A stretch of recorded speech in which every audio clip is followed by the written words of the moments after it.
Ողջունում եմ ձեզ Սիմոնյան Post YouTube-յան ալիքի հարգելի հետևորդներ, այսօր զրուցելու եմ պատմաբան Արմեն Երանոսյանի հետ, բայց մինչև մեր զրույցը սկսելը կխնդրեմ բաժանորդագրվել ալիքին, հավանել տեսանյութը և գրել մեկնաբանություններ այն թեմաների վերաբերյալ, որոնք մենք այսօր կքննարկենք, կարճ ասած ձեր կարծիքը։ Բարև ձեզ, պարոն Երանոսյան։ Բարև ձեզ։ Պարոն Երանոսյան, առաջին հարցը, որ կուզեմ ձեզ տալ, Հայաստանի պատմություն, թե հայոց պատմություն և որն է տարբերությունը։ Միանշանակ պետք է լինի հայոց պատմություն, այլ ոչ Հայաստանի պատմություն, որովհետև Հայաստանի պատմություն ասելով նկատի ունեն տեղայնացված, միայն Հայաստանի Հանրապետության սահմաններում ընդգծված մեր հայրենիքի մի մասի տարածքի պատմությունը, ինչպես նաև այստեղ գտնվող մեր հանրապետության տարածքում մեր ժողովրդի մի մասի պատմությունը, այսինքն մենք կերտում ենք ոչ թե ընդհանուր հայ ժողովրդի անցած պատմական ճանապարհը, սկսած 4-րդ հազարամյակից մինչև մեր օրեր, այլ կոնկրետ 120 տարվա հայոց պետականության պատմությունը, որը սկսվել է առաջին հանրապետության ստեղծումով եւ երկրորդ հանրապետության եւ երրորդ հանրապետության։ Այնինչ Հայաստանը որպես այդպեսին հիմա աշխարհում հասկացվում է այս երեք միմյանց հաջորդող պետականության գոյությամբ։ Իսկ հայոց պատմությունը դա ոչ միայն մեր պատմական հայրենիքի, այսինքն Հայաստանի բնորանի եւ հայ ժողովրդի բնորանի տարածքի պատմությունն է, այլ նաեւ գաղթօջախների, այլ միևնույն ժամանակ նաեւ բուն պատմական հայկական լեռնաշխարհից դուրս գտնվող Կիլիկիայի հայկական պետության պատմությունը, ինչպես նաեւ մեր տարածաշրջանի, այսինքն առաջավոր Ասիայի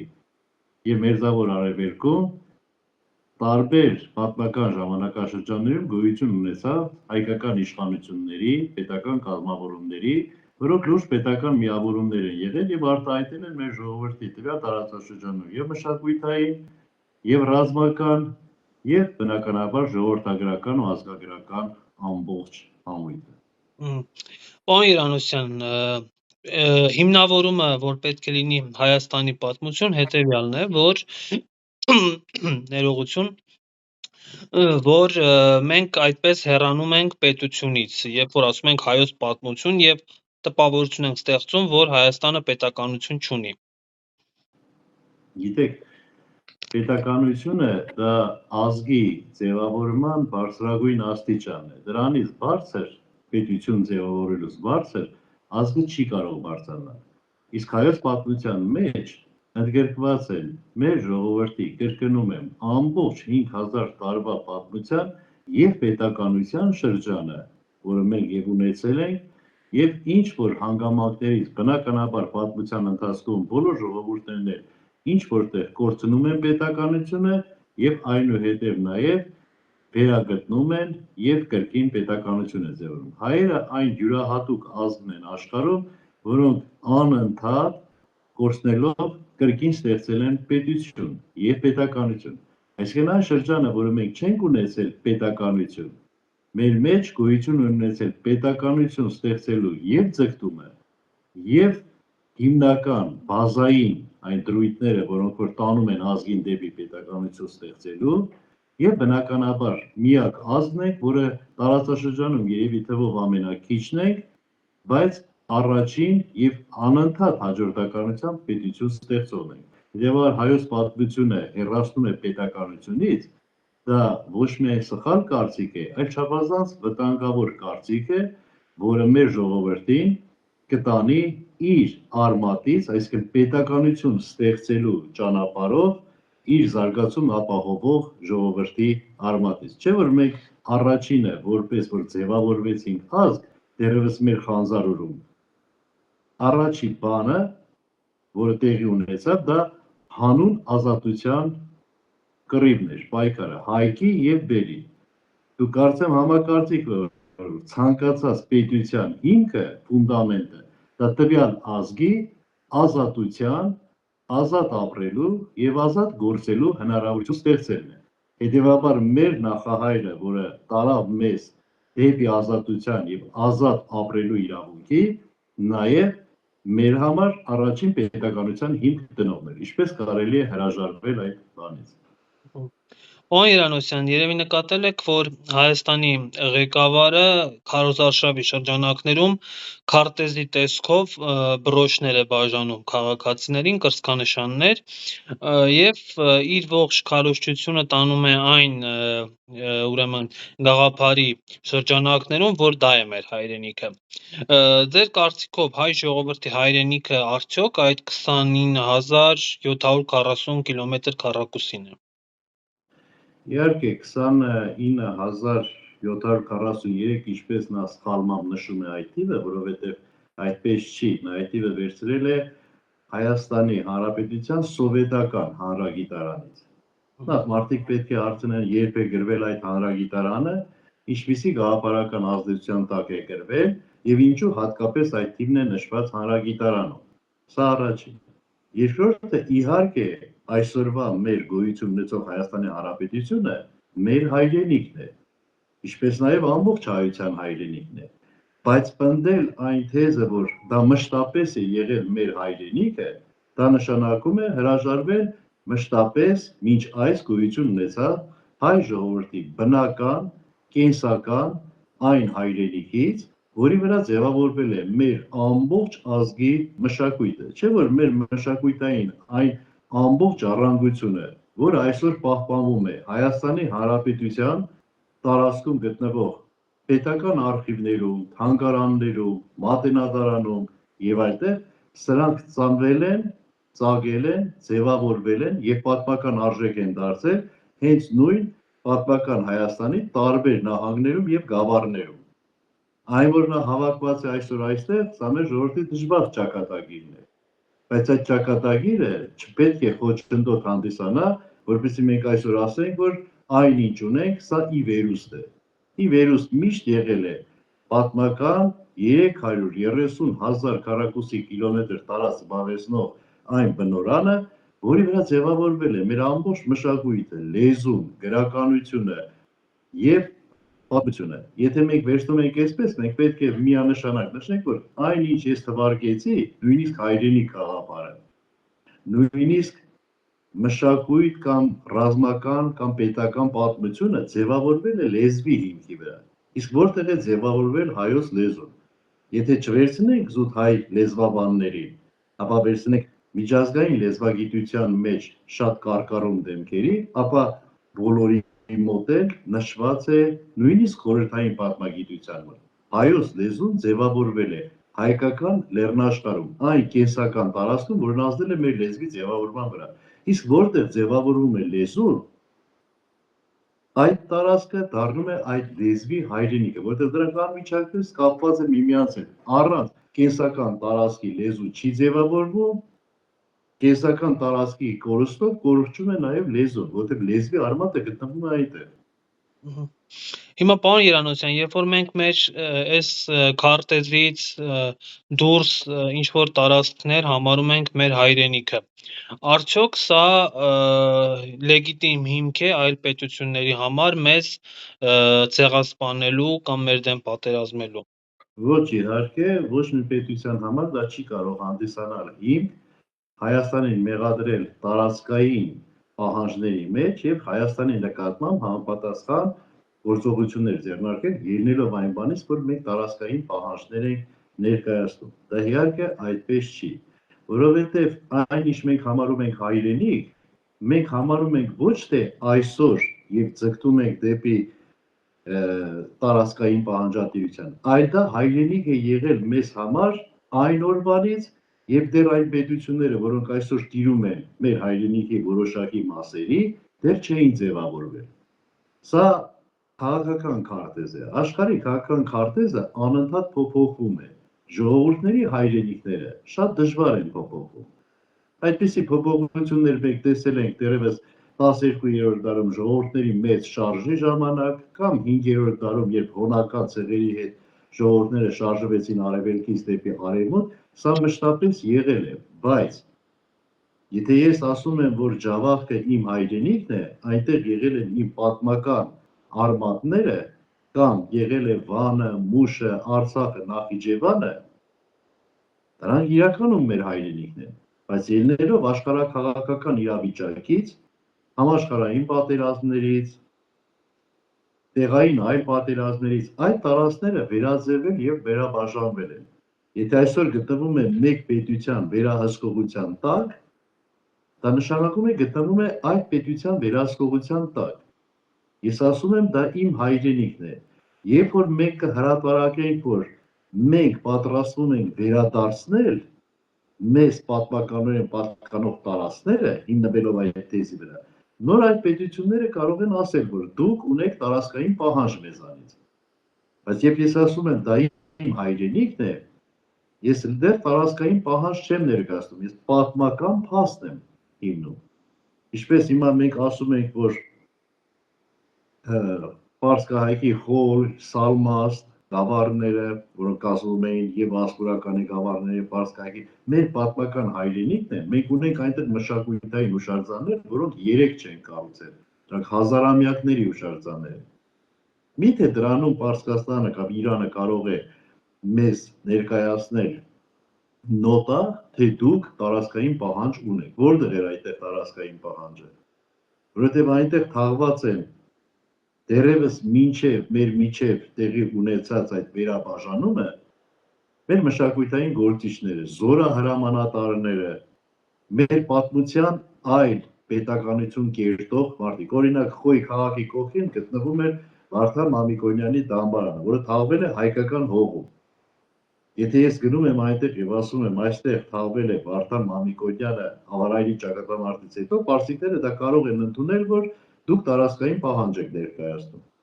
Եվ ոչնչացնեն այդ հուշարձանը, որովհետեւ այլևս տարածքային պահանջ չներկայացնեն։ Մինչդեռ այդպիսի մտածողություն, ինչպես որ ասում են,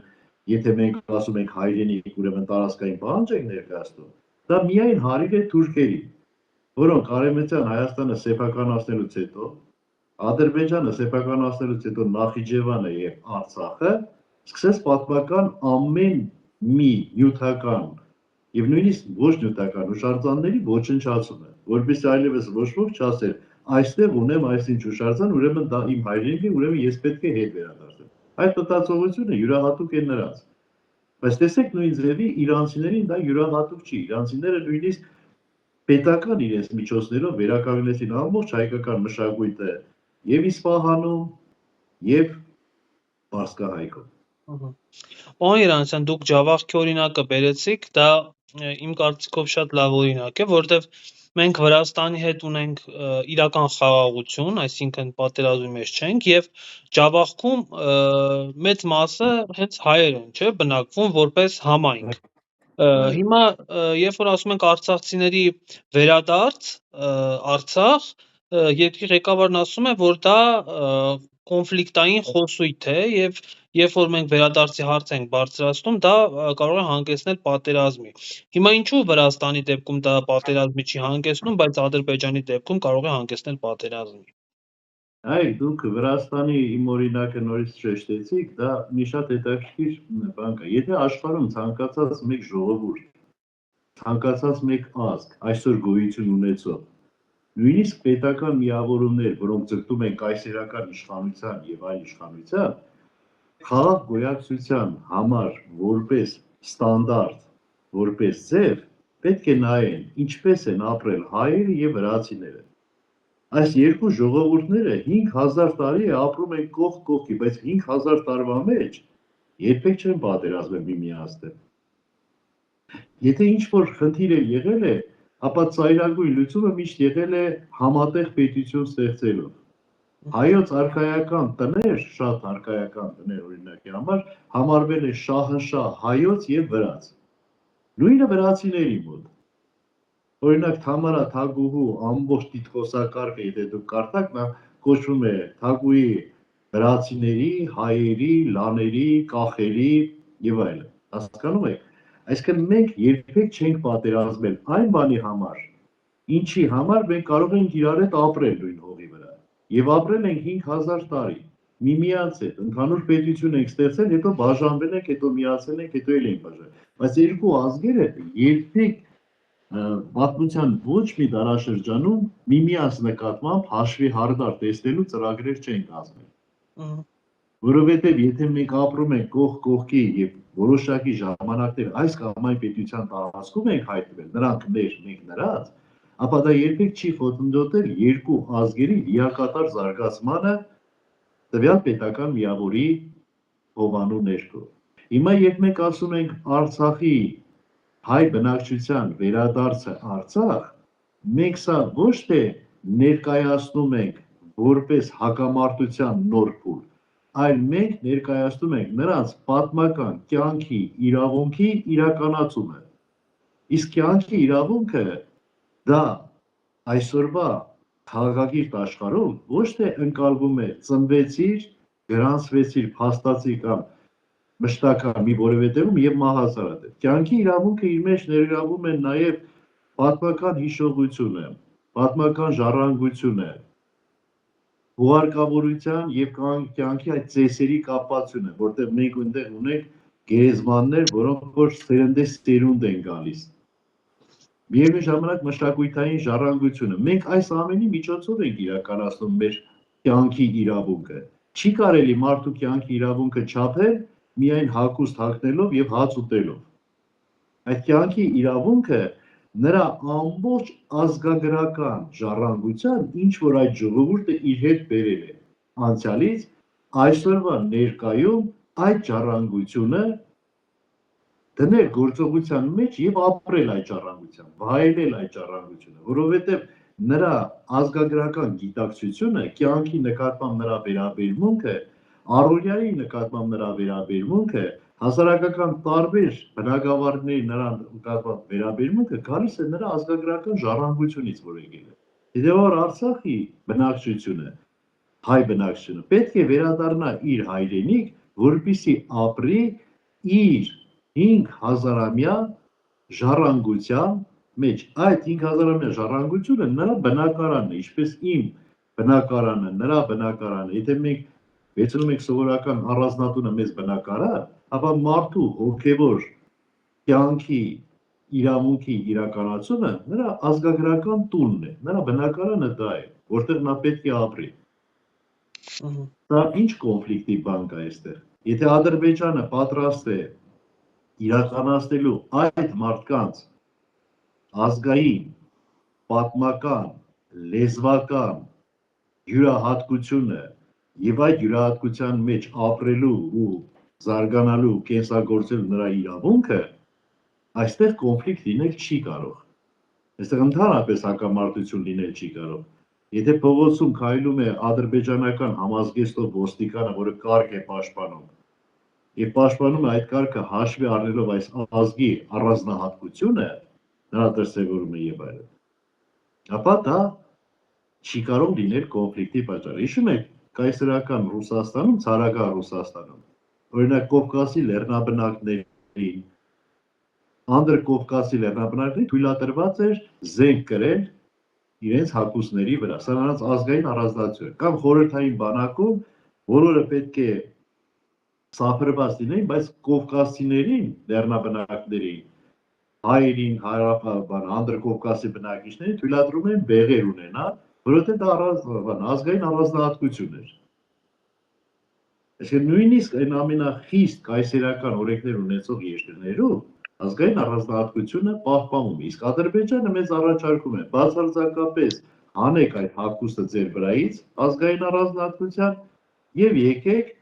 որպես ադրբեջանցի այստեղ ապրեք, բայց թե ինչ է նշանակում ադրբեջանցի,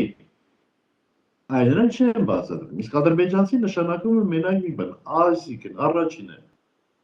լեզվաբանական ընդհանրություն, լեզվամտածողությունն էլ պետք է դարձնես թուրքական, իսկ խոսես ադրբեջանական, թուրքական բարբառով, մտածես այդ բարբառով, գործես այդ բարբառով եւ քո վերաբերմունքը ամեն ինչի նկատմամբ կյանքում ունենաս հենց այդ լեզվամտածողությունից դուրս եկող, որը մենք չենք կարող ընդունել։ Պարոն Երանոսյան, հետաքրքիր է, որ ոչ միայն ադրբեջանցիները չեն հանդուրժում արցախցիներին, այլ նաև մեր հասարակության մեջ շատ փոքր մի խումբ կա, ովքեր եւս արցախցիների հանդեպ այսպես անհանդուրժող վերաբերմունք ունեն։ Օրերս համացանցում տարածվում էր մի տարեց մարդու ուրեմն հարցազրույց, երևի դուք էլ նկատած կլինեք, ով ադրբեջանցիներին մեղադրում էր թուրքացած լինելու մեջ, ներողություն արցախցիներին մեղադրում էր թուրքացած լինելու մեջ։ Երևի շատ եք այդ խոսույթը դուք էլ լսել, այ որտեղից է գալիս սրա հիմքը եւ իրականում արցախցիները որևէ աղերս ունեն ադրբեջանցիների եւ թուրքերի հետ։ Նախ դա արհեստական ստեղծված մտքեր են,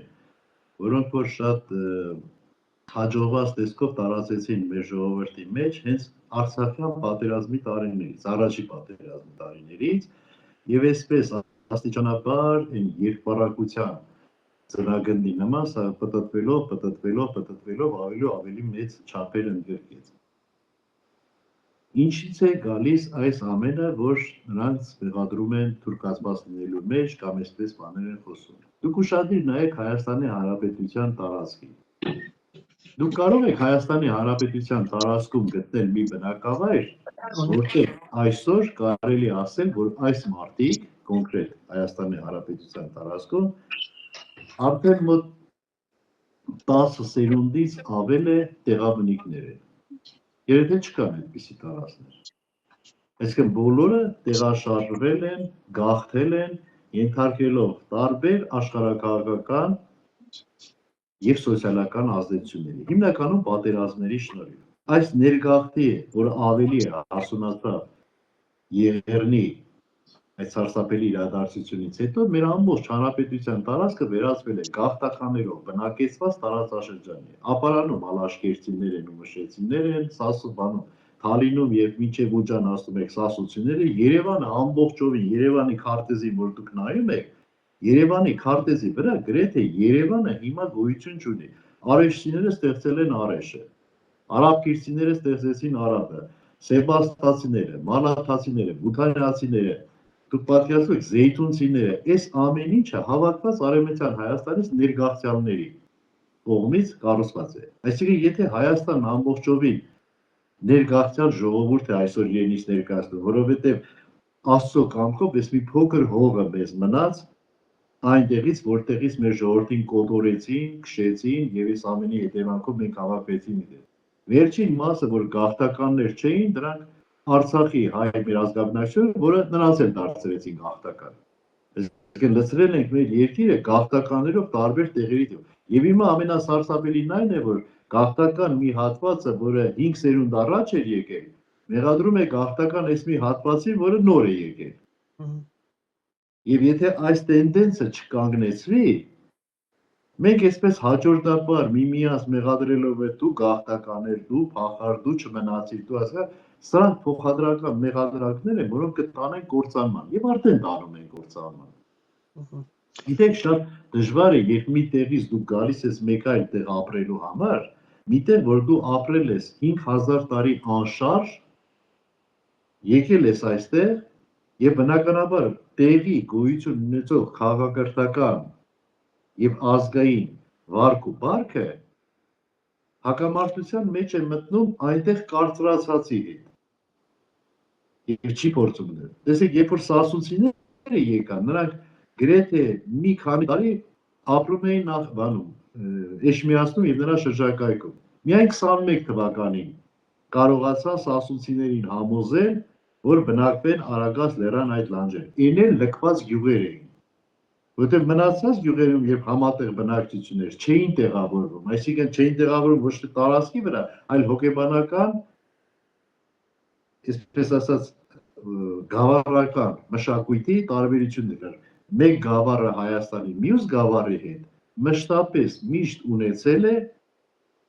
տարբերություն, ոչ թե խորը,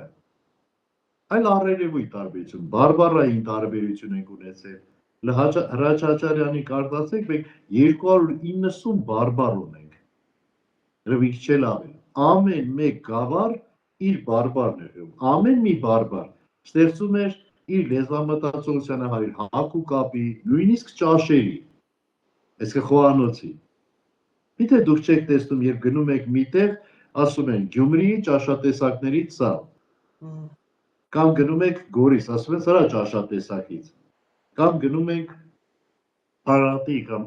Արտաշատի Եղեգնաձորի կողմերը այստեղ լրիվ գնում է դեպի Խոյ Սալմաստ այդ գավառներից եկածների ճաշատ։ Այսինքն նույնիսկ ճաշատեսակների մեջ տարբերություն կա։ Եվ սա տրամաբանական է։ Հայաստանի գավառներն այնքան առանձնացված են եղել իրարից, որ տարվա մեջ երկար ժամանակ նույնիսկ հաղորդակցության կապը չկար։ Եվ այն մեկը ձևավորվել է տվյալ գավառի բնակլիմայական պայմաններին, իր հարևանների, այսպես ասած, շփումների հետևանքով ձևավորված յուրահատուկ միկրոմշակույթ։ Եվ հիմա մենք այս ամեն ինչը տեղահանել վերել ենք մի փոքրիկ հանրապետության մեջ, եւ փոխանակ այդ հակասությունները կարողանանք հարտելով տանել, մենք ավելի փորձում ենք խորացնել այդ ամեն ինչը։ Այնինչ այն կողմը, որ մեղադրում է արցախցիներին, ինքն էլ է գաղթական։ Նա է եկել Արևմտյան Հայաստանի մեկ այլ վայրից։ Պարոն Երանոսյան, մեզ նաև ստիպում են, որպեսզի ցեղասպանությունից հրաժարվենք, գիտեք, որ ցեղասպանության թանգարանի տնօրենը ազատվեց աշխատանքից, հետո Նիկոլ Փաշինյանն ասում է, որ մենք պետք է մոռանանք ցեղասպանությունը, որովհետև մեզ ճանաչում են որպես նահատակ ազգ, պետք է այդ բարդույթից մենք ազատվենք։ Մենք երբ որ հրաժարվենք, մոռանանք ցեղասպանությունը, ինչ տեղի կունենա։ Նայեք, դուք ասացիք, ժողովուրդն էլ է այդ մասին խոսում, բոլորն են խոսում։ Գիտեք, երևի Նիկոլ Փաշինյանի եւ նրա նման մի 1000 սերունդեր եթե կան, եւ նույն բանը քարոզեն, որ մենք պետք է հրաժարվենք ցեղասպանությունից, դա անհնարին կլինի։ Հրաժարվել ցեղասպանությունից, որտեղ ցեղասպանությունը մեր ենթագիտակցության մեջ է արդեն նստած։ Ոչ թե նրա համար, որ մենք ուզում ենք, որ դա լինի մեր ենթագիտակցության մեջ, այլ դուք ուշադրություն պետք է դարձնեք, թե ինչու տեղի ունեցավ ցեղասպանությունը, ինչ խնդիր էին լուծում թուրքերը ցեղասպանությունը իրականացնելով։ Դուք կարծում եք, թե թուրքերը հավատում էին այն բանին, որ կկարողանան մինչև վերջին հայը սպանել։ Կարծում եք թուրք պարագլուխները, այսինքն երիկ թուրքերի պարագլուխները, որոնք հայտարարում են, որ վերջի հայը, որ պետք է մնա, դա այն էլ թանգարանում պետք է լինի։ Իրենք հավատում էին այդ բանին, իհարկե իրենք չէին հավատում այդ բանին, որովհետև անհնարին է սպանել մինչև վերջին հայի։ Դա աշխարհում ոչ մեկին չի հաջողվել մեկ ազգի նկատմամբ իրականացնել։ Հետագայում ոչ Հիտլերին հաջողվեց հрьяաների նկատմամբ այդ ամեն ինչը կատարել, ոչ էլ երբևիցե կհաջողվի։ Ապա ինչ խնդիր էին լուծում թուրքերը ցեղասպանություն իրականացնելով։ Թուրքերը ցանկանում էին այն գենետիկ վախը մտցնել հայի ենթագիտակցության մեջ, այն աստիճանի սահմանափակել նրա ազատության, իր հայրենիքը ունենալու, իր հայրենիքի վրա ապրելու գաղափարը, որ այլևս դրա դիմաց գոնե 10 սերունդ հայերը չմտածեն թուրքերից որևէ մի բան պահանջելու, վերցնելու կամ ձգտում ունենալու ամենակարևորը։ Թուրքերը սրանով ապահովագրում էին իրենց։ Եվ ցեղասպանությունը, այդ զգացողությունը, որ նստած է մեր ենթագիտակցության մեջ, դա հիվանդություն է, որ նստած է իրականում։ Որից մենք փորձում ենք ձերբազատվել, բայց այդ ձերբազատվելը չի լինում խոսքով ու բանով։ Ձերբազատումը միայն կլինի դատապարտումով։ Երբ որ մենք դատապարտենք թուրքերին, եւ այդ դատապարտումը ընդունելի կլինի թուրքերի կողմից, անկախ դրա հետևանքներից, որովհետև ոչ ոք չի ակնկալում, դա երեխայություն կլինի մտածել, որ հենց ցեղասպանությունը դատապարտեցին, թուրքերն են ընդունեցին դատապարտումը, վաղը սկուտեղի վրա կբերեն Արևմտյան Հայաստանն ու այն մի քանի 100 միլիարդը, որ նրանք խլել էին հայերից, որպես սեփականություն, իվար կմատուցեն մեզ։ Ոչ, այդ դատապարտումը կլուծի մեր մեջ գոյություն ունեցող այդ ենթագիտակցական տկարությունը, որ մեզ ցեղասպանել են։ Գիտեք, երբ դուք ընդունում եք, որ մեզ ցեղասպանել են, նշանակում է ինչ որ մի բան մենք աչքաթող ենք արել, չենք նկատել ոսոխի ուժեղությունը, հավատացել ենք նրան, վստահել ենք, բայց սրանք սա բուժելի բաներ են։ Իսկ այդ բուժելի լինելու համար պետք է դատապարտվի եւ նրանք կդնեն։ Այլապես մենք մշտապես այդ ենթագիտակցությունը կունենանք, որ մեր նկատմամբ տեղի ունեցել անարդարություն։ Դա խոսքերով դուրս չի գալիս։ Դա ոչ պոմիդորով դուրս կգա, ոչ առևտրով դուրս կգա, ոչ մի բանով։ Հիմա էլ են հայերն ու թուրքերն առևտուր անում։ Հիմա էլ որ մենք գնում ենք Արևմտյան Հայաստան, շրջագայելու եւ տեսնելու մեր պատմական ժառանգությունն ու մեր հայրենիքը, թուրքերն էլ մեզ են տեսնում, գիտեն, որ մենք հայ ենք եկել ենք այնտեղ։ Այնտեղ իրար չենք սպանում հիմա։ Բայց երբ նրանք գիտեն եւ մենք գիտենք, որ տեղի է ունեցել մի բան, որը վնասել եւ նսանացրել է մի կողմին, պարգևատրել է մյուս կողմին։ Իսկ կորուստը ու պարգևատրումը սրանք հակասություններ են։ Թուրքերը պարգևատրվել են հողով, հարստությամբ եւ հսկայական ժառանգությամբ, հայերը նսեմացրել եւ կորցրել են այդ ամեն ինչը։ Եվ այս երկու հակասությունը լուծելու համար նա էլի է իր հարստության տերը, իր գիտակցության տերը, բայց պետք է ընդունի, որ նա արել է այդ բանը։ Նա պետք է դատապարտվի, ներողություն խնդրի։ Բայց քանի որ ինքն այդ մարդկային որակները չունի, մենք էլ չենք կարող հաշտվել մարդկային որակ չունեցող մարդու հետ։ Ինչպես հաշտվենք։ Եթե մենք ենք արդարացնում իրենց, ապա իրենք առավել եւս արդարանալու կարիք չունեն։ Եվ վերջին հարցը, պարոն Երանոսյան, գիտեք, որ նաև Արարատ լեռից հրաժարվելու պարտադրանք կա, ես ուզում եմ ձեզ հարցնել, հայ ժողովրդի թե թուրք ժողովրդի համար Արարատ լեռը ունի ավելի մեծ նշանակություն։ Թուրք ժողովրդի համար Արարատ լեռը ընդհանրապես նշանակություն չունի։ Չկա այդպիսի բան թուրք ժողովրդի համար։ Արարատ լեռը պարզապես աղրի դաղ է։ Աշխարհագրական կետ։ Որի անունը Արարատ է։ Թուրքերը այդ լեռին նշանակություն են տալիս այնքանով, որքանով որ հայերը անդադ ասում են դա մեր սուրբ լեռն է։ Եվ թուրքերը փորձում են ասել, որ դա սովորական լեռ է։ Սուրբ լեռ չի։ Տեսեք նրանց վերած պատճառաբանությունը, նրանք ասում են, եթե սուրբ լեռը ինչու է ձեր մոտ չի, այլ մեր մոտ է։ Սա տարական մանկապարտեզի երեխայական միտք է։ Արևմտյան քրիստոնյա աշխարհը, որը ընդունում է Արարատ լեռը որպես նոյան լեռ, որպես աստվածաշնչյան լեռ, սա թուրքերին ձեռ է տալիս այնքանով, որ այդ ամբողջ աշխարհի գիտակցությունը կապում է իրենց տարածքում գտնվող լեռան հետ, այդպես է դրանք մատուցում։ Թուրքերը երբեք ոչ սրբացրել են, ոչ էլ առանձնակի տեղ են տվել Արարատ լեռան կապային։ Նրանց առասպելներում, լեգենդներում եւ նույնիսկ իսլամի կրոնում նա սրբազան այդպիսի նշանակություն ունեցող լեռ չի։ Իսկ հայերիս համար դա մշտապես եղել է սրբազան եւ հեթանոսության շրջանում, եւ քրիստոնեության շրջանում։ Տեսեք, հեթանոսական լեգենդները մեր պատմում են, որ նույնիսկ Հայկ Նահապետը արգելել էր Արարատ լեռան վրա բարձրանալ, որովհետև դա սրբազան լեռ էր։ Նույնիսկ մեր հին հավատամքի մեջ Լևոն Տալիշյանը բերում է շատ գեղեցիկ, այսպես ավանդապատումներ, որ վիշապները հսկում էին լեռը, որպեսզի ոչ ոք չսխալեր բարձրանալ։ Մենք նույնիսկ լեգենդ ունենք կապված Արարատ լեռան այս սրբազան ծաղիկի հետ, որը միակ ծաղիկն է լեռան վրա աճող, որը ծագել էր այն լեգենդի հետևանքով, որ Հայկ Նահապետի աղջիկը սխալվել էր, բարձրացել էր լեռան վրա։ Եվ այսպես շարունակ, այդ լեռը մեր հետ կապված է մեր ծննդյան օրվանից։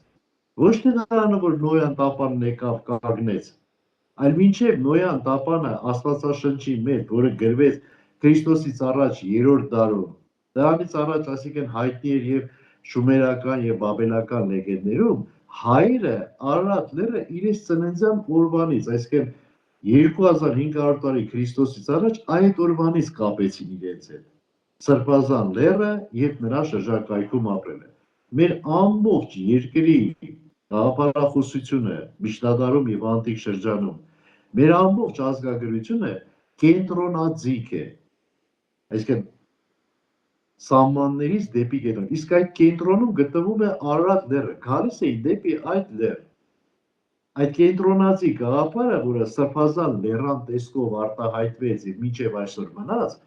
մեր համար ազգագրական կենսունակություն ունի։